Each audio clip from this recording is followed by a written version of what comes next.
Όπως ανακοίνωσε πριν από λίγο το Ρωσικό Υπουργείο Άμυνας, μέσω της καθημερινής έκθεσης που δίνει στη δημοσιότητα, οι ρωσικές ένοπλες δυνάμεις και πιο συγκεκριμένα αποσπάσματα επίθεσης της ομάδας δυνάμεων δυτικά, κατά τη διεξαγωγή επιθετικών επιχειρήσεων σε μια ευρεία γραμμή του μετώπου, βελτίωσαν την κατάσταση κατά μήκος της πρώτης γραμμής, κοντά στην Ολσάνα και το Περσοτραβινόγι, περιοχή στο Χαρκόβ. Και συνεχίζει να αναφέρει ότι τις τελευταίες 3 ημέρες η προέλαση των ρωσικών στρατευμάτων προς την κατεύθυνση του Κιουπιάνσκ ήταν 11 χιλιόμετρα κατά μήκος της γραμμής του μετώπου και περισσότερα από 3 χιλιόμετρα ως προς το βάθος της εχθρικής άμυνας. 3 χιλιόμετρα μέσα σε μόλις 3 ημέρες, λένε οι Ρώσοι ότι κατάφεραν να προχωρήσουν στην περιοχή του Κιουπιάνσκ,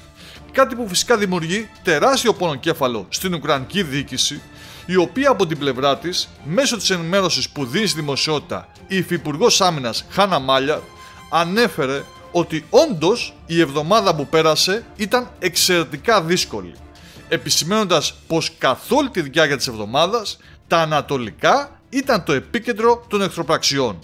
και ότι ο αριθμός των εχθρικών βομβαρδισμών αυξήθηκε σημαντικά, περίπου 9.000 την εβδομάδα, αλλά διαψεύδοντας ότι οι Ρώσοι κατάφεραν να προχωρήσουν, καθώς είπε ότι υπό αυτές τις συνθήκες οι υπερασπιστές μας δεν επιτρέπουν στον εχθρό να προχωρήσει στις κατευθύνσεις Κιουπιάνσκ, Λιμάν, Αυντίιβκα και Μαρίνσκα. Οι σφοδρές μάχες συνεχίζονται εκεί.